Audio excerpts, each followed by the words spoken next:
break we had at the end of college, my roommates and I decided that we would take a camping trip. The kind of thing where three guys decide that together we're going to plan a trip. Not one person's in charge, all of us are in charge. And so different ones of us had different responsibilities. My responsibility was to make sure we had food. So I went and did all the shopping. My buddy had to talk to his parents to borrow their Mercedes, one of those old Mercedes with the super big seats, all leather plush. He was going to make sure that we could get there. And our third buddy was responsible for map directions and making sure that we got the right campground. So we set it up. This was our final trip together as college roommates. We were thrilled, we were excited, and we took off. Everything was packed up, and we started our drive to the campsite. Unfortunately, while we were driving this beautiful Mercedes, listening to music, driving up the coast, my roommate didn't have a map. So because he didn't have a map, he's like, well, how hard is it, right? I mean, we know the name of the city. We're driving north up to the city. We'll get to the city. We'll just head in and ask for the campground and drive right over there. It'll be no problem.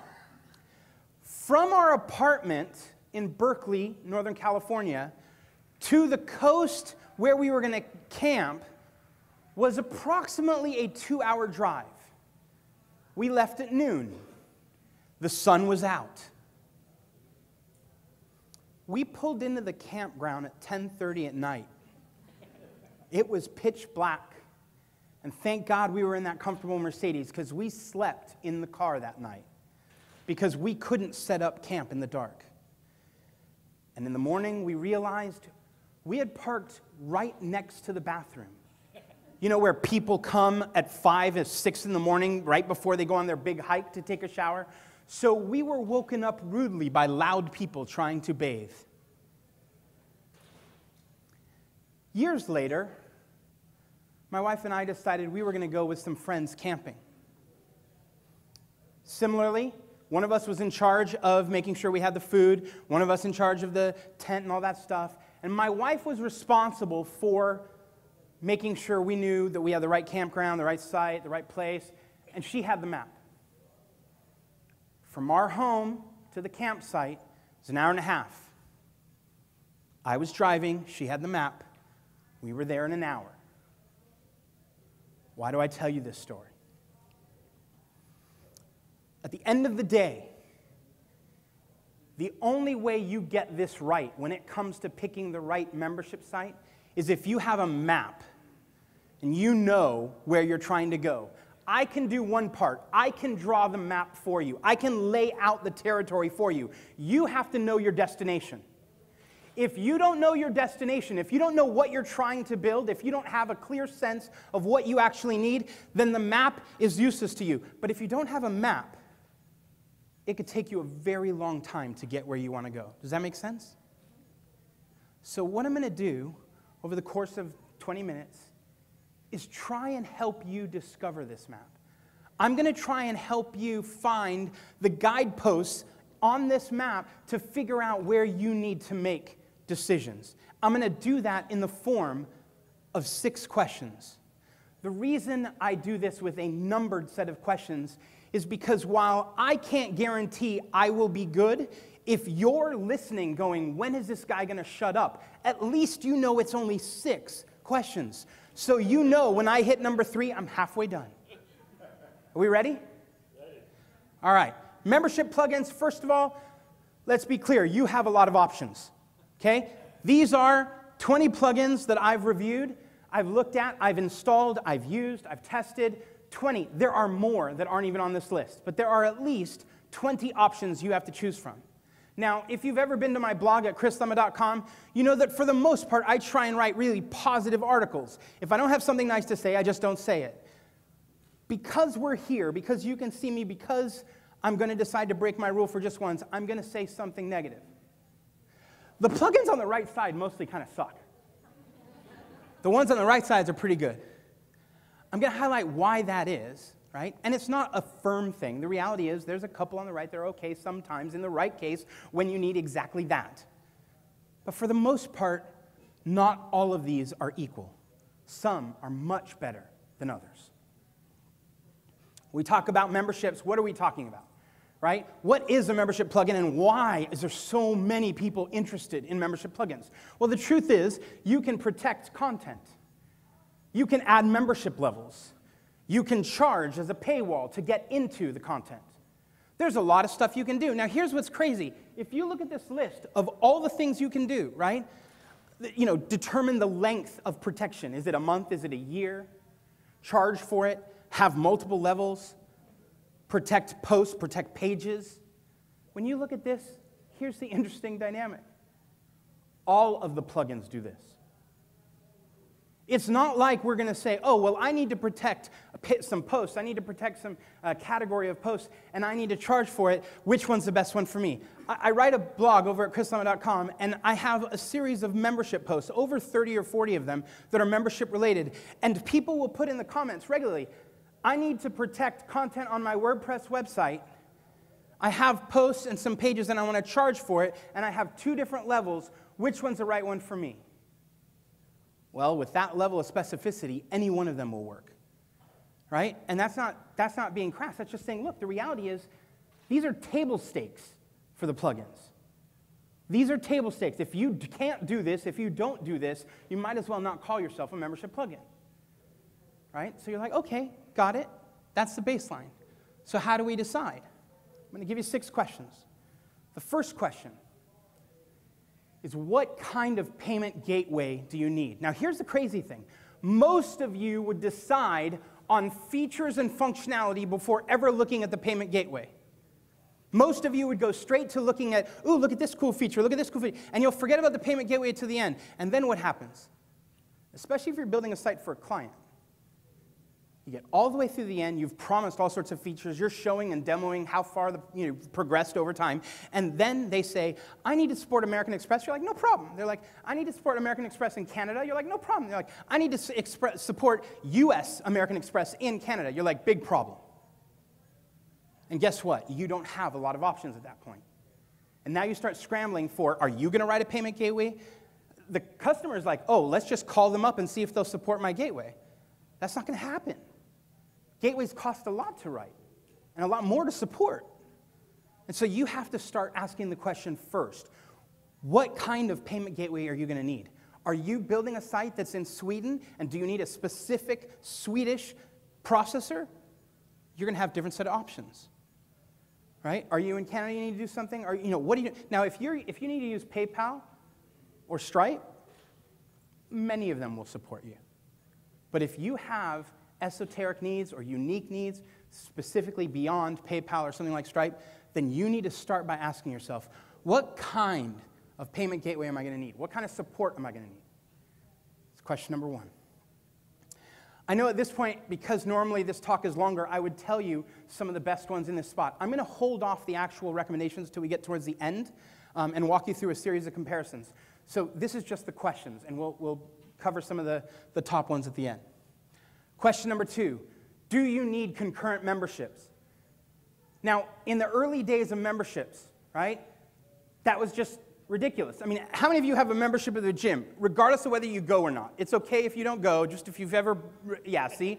A lot more of you are like, yeah, I did that once. So when you sign up for a membership at the gym, you don't ever go back like next week or the week after that, and you're like, hey, I'd like to sign up for another one. You're like, no, sir, you already have a membership. No, but I'd like another one. No, that doesn't happen. And yet, over time, we started using membership plugins to do other things, right? Internet marketers told us that we could take video that we recorded and put it on a page, protect the page, call it a course, and sell it. And you're like, awesome, put in a membership plugin, do it. And then the person comes to you and says, hi, I'm a client, I bought Class A, I'd like to buy Class B. And your membership plugin says, no, I'm sorry.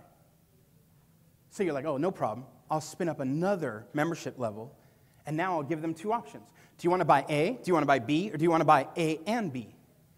What happens when you have the 3rd, and then the 4th, and then the 5th? And what if they want to buy A, B, and D, but not C? Oh my God. So you need a membership plugin that supports concurrency if that's what you're going to do. Now, if you don't need that, you don't have to worry. And if your customer can articulate well enough what they need, you don't have to worry. Unfortunately, many customers can't articulate what they need. Or more importantly, they can articulate what they need today. They can't predict what they're going to need 2 months from now. And 2 months later, or 3 months later, or 6 months later, you have charged them the full price to build their product. They come back, and, coming back, they ask for something very simple like, hey, can we just add a second course? And you're like, yeah, no, this plugin won't support that. I'm going to have to redo your whole site. Well, I hope you're not expecting me to pay for that. And you're like, well, I was hoping you would. Right? So you want to know in advance. Now, there's another dynamic of concurrency that happens with a couple of plugins that is available, and it depends on if you need it or not, but it's the notion of associations. Right? If you're an association, what tends to happen is one person buys the membership and maybe buys 20 seats and then gives 20 licenses to 20 of their staff, right? And now they're all going in. That's a different kind of concurrency, but what happens is when the top guy stops paying, everybody loses access. Only a couple players support that. Most of the 22 don't. Right? So you have to be aware of what kind of concurrency do you need. Number 3. Right? There was a point in time when people were building membership sites where they did something like this. And even the copy blogger guys who are awesome fell into this trap, right? They built a membership site. They put a bunch of content on there. You paid every month, and you got access to more and more content. And then what happened? Somebody would log in, pay, log in, right-click on every link on the site and download all of the content, and then exit and ask for a refund. They're like, I've only been here a day and I want a refund. I didn't used to think this was a problem. Then I wrote some ebooks and published them on Amazon. My ebook takes about 1 hour to 2 hours to read, depending on how good you read. And if you read it in 2 hours, Amazon lets you go back and ask for a refund because you're all evil. You're like, I can get my $10 back, and you're like, but that, hey. But it happens, and people do this. And if you're building a membership site where someone can go in and download all of your content and then bolt and ask for a refund and you're paying them back, you're like, wait, something here is off. So one of the solutions for this, there are several different, but one of them is the notion of scheduling out content, right? It's called content dripping. Now, I don't mean scheduling as in the way you think of a scheduled post, because you can schedule a post easily. WordPress does that natively. You don't need a plugin for that. But when you schedule a post, you're saying, on this date, release this content to everyone. In dripping, you're saying, based on how long this person's been a member, release access to them. And that's a different rule, a different dynamic. But one of the benefits of that is if you do have a lot of content, you can suggest that certain content frees up in month 1, then other content in month 2, then other content in month 3. That's a need for content dripping, and only some of the plugins will do that. Question number 4. Now, we're going to go back to our illustration here, a potential fake one you may not connect to if you've never been to a gym. As you can tell from my fine physique, I go to the gym every day. That was a joke. You didn't even laugh. What's wrong with you people? All right, there's a guy in the back laughing. Okay, so if you go to the gym and you're paying for a trainer and you're doing all this stuff, and then you're sick, or you pull a hamstring or you do something and you go to the doctor says, can't work out for a couple months. What do? Right? If you care about your cash, you show up to the gym and you say, I need to put my membership on hold. And depending on the caliber of the gym and the person sitting on the other side of the desk, some of them may say, okay, instead of paying $60 a month or whatever, you can pay $5 a month, and we can let you hold it. We do this up to once a year, and we can let you hold for up to 4 months. And you're like, okay, so $5 a month for 4 months, that'll save me some money. Because there's no way I can come in and use your service, right? But what happens when you kick back in? Well, they put you back to the same price. What happens if you're not in a gym membership? What if you're just in a regular kind of program and you say, oh, thank you, I had the tennis club account, but all I could do was play tennis. Now I want access to the gym too. They're like, well, that's an upgrade. What do? They prorate your charges. Like whatever you paid before, now here's the new rate, and then we're going to calculate this and we'll do the difference. Here's the problem. This is not a plugin problem. This is a payment gateway problem. Most payment gateways make this problem very difficult to solve. You have to write a metric ton of code to deal with prorating. When someone says, oh, I'm in the middle of this one phase, but now I want to jump to this other one, and now I need you to calculate the per day cost of this last month, then take that and ascribe it to the money that I'm charging on this next one, and then take the delta and put it here, but set my rebate here, and then go. And you're like, most developers are like, forget it. It's just not worth it. Right? And I know some plugin developers who literally would tell customers, no, just cancel your current account and sign up for a new account at the new level. But what happens when you do that, right? You lose all your customer history at that one level, right? It's all gone, and now suddenly you're at a new level, but you don't have any traction, any history. You can't say, hey, I've been a customer for a long time. It's all gone. You're like, that's horrible. So you want the ability to prorate charges. Prorate either because you upgrade, downgrade, or because you want to pause on memberships.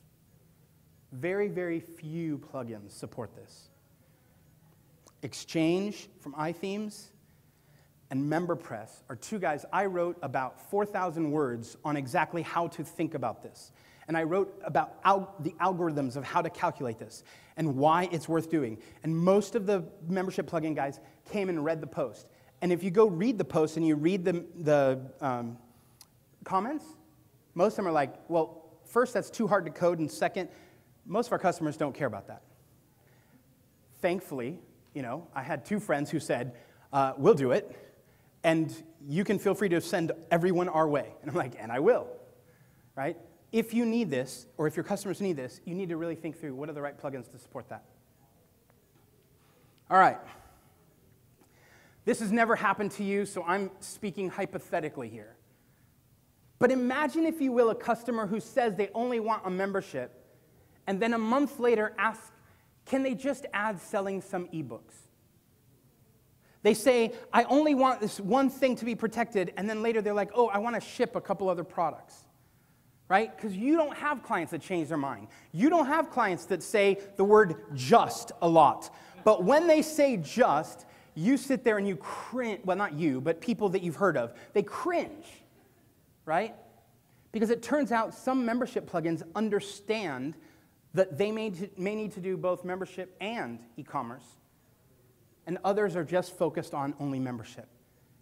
They are both good, they both deliver great value, but if you need the support of these other dynamics, you're going to be a place where you're like, uh-oh, I don't want to have to tell them we have to recode everything because now they've asked for just one new feature. So you need to ask, do I also need e-commerce?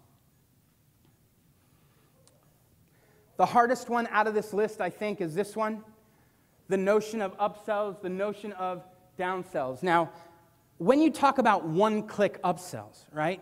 One-click upsells simply say, hey, you have this, or even though you're a current member here, I'd like to send you a link that says, do you want this special promotion? And all you have to do is click the link. If all you have to do is click the link and there's no other friction to the transaction, you will see a lot of people click the link. Because they're like, oh, that was easy.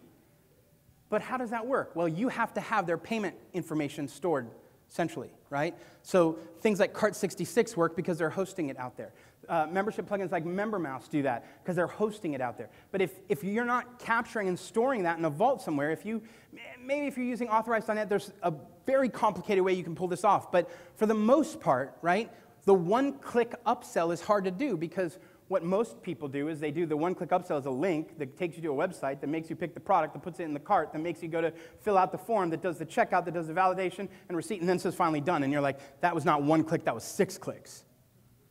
One-click upsell is a lot harder to do. And you got to know if you're going to do it.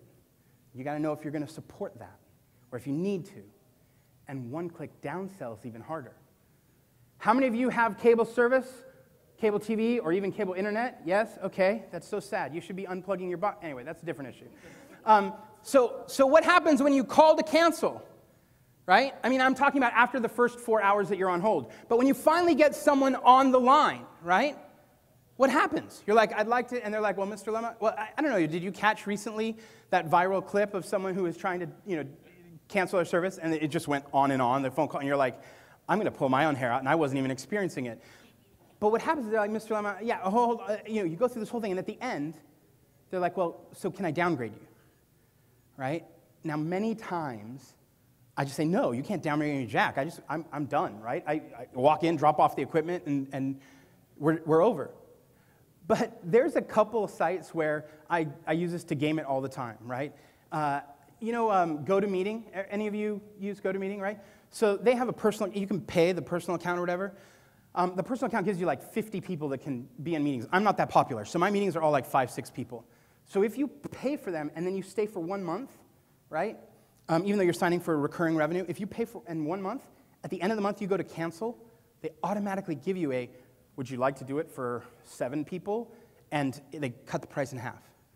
And so then I click, yes, thank you, because now I'm paying half price, but I'm paying for what I actually utilize. But that's a down-click offer, right? That's a downgrade one-click that is just very easy to do. Do you need to do that? I have some clients who are like, we absolutely need this.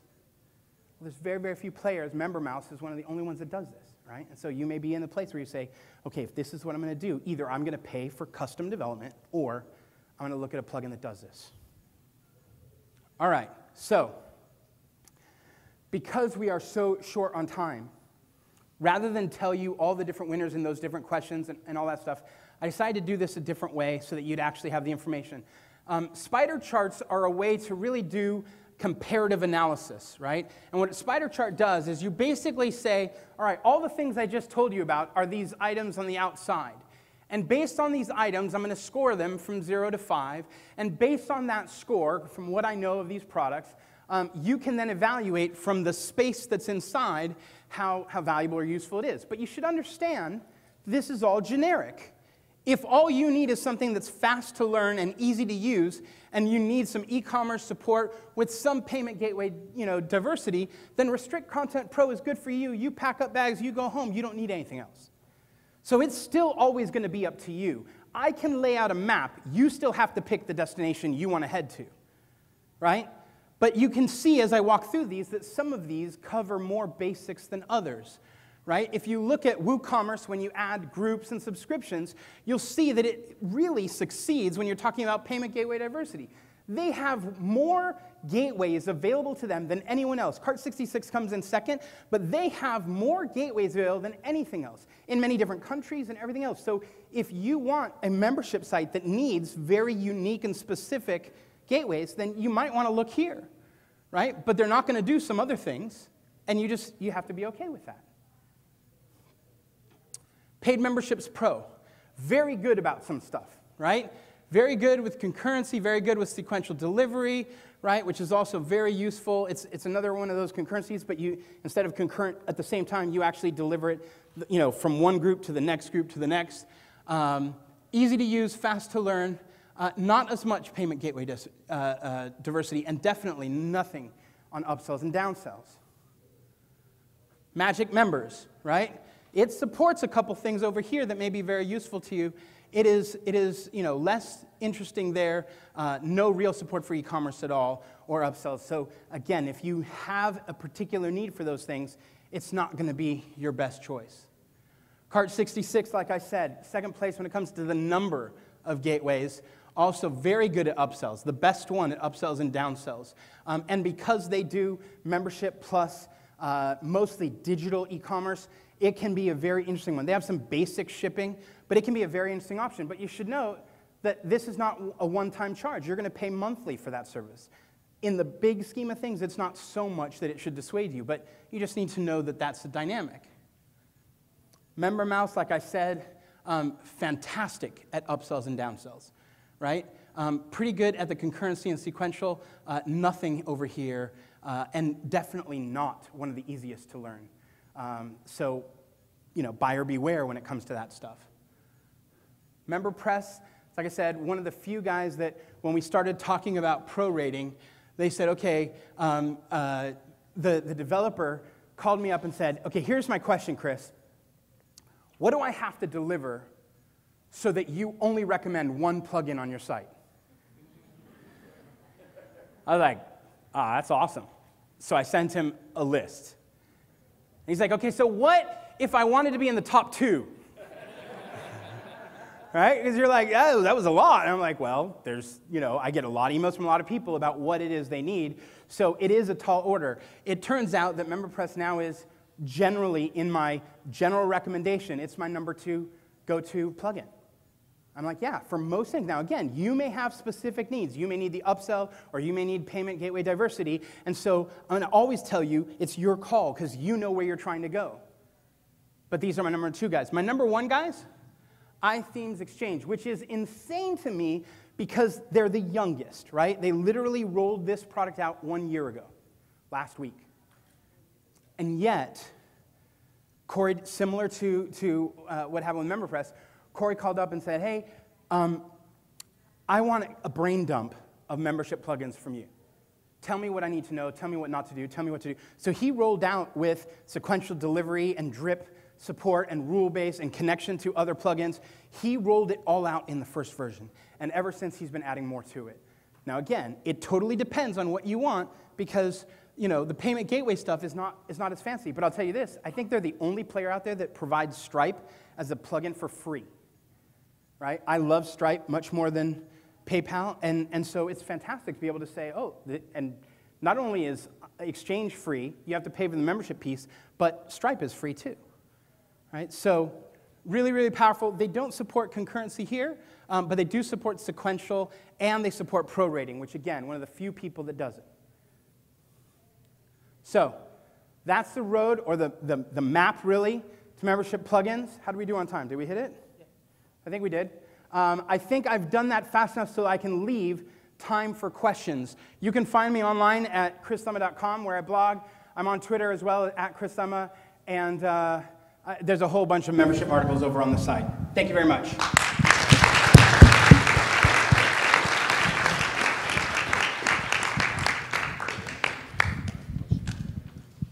Chris, thanks.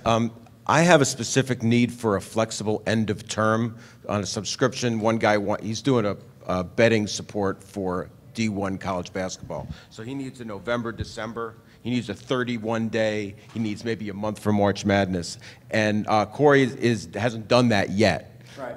I need something now. What's great is I think Corey's in the back writing notes to his developer team right now. I'm watching him type, right? Corey. But, what do I do for now? Yeah, exactly. I don't know if anyone's doing a very specific kind of end date, but the guys who's S2 member does, but they do other stuff. I wouldn't touch that. So there's variable dates on it, but I would talk to Jason Coleman at Paid Memberships Pro, because I know he's done it for some other folks that I sent his way, and I know he may have written a little plugin that's not public on the site, but he may have it for you, so I'd contact him. Thank you. Yeah. Other questions?